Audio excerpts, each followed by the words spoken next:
घरातून 5 लाखांहून अधिक किमतीचा ऐवज चोरीला.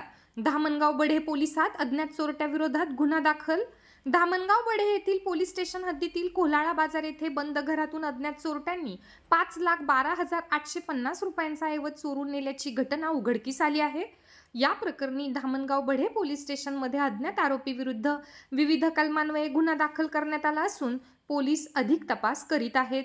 कारंजा लाड येथील ऋषभ भिकमचंद बोहरा यांनी पोलीस स्टेशनमध्ये तक्रार दाखल केली आहे. फिर्यादीच्या माहितीनुसार त्यांचे मामा सुभाष जैन यांच्या कोल्हाळा बाजार येथील घरी ही चोरी झाली आहे, ज्यामध्ये सोने चांदीचे दागिने व रोख रक्कम याचा समावेश आहे.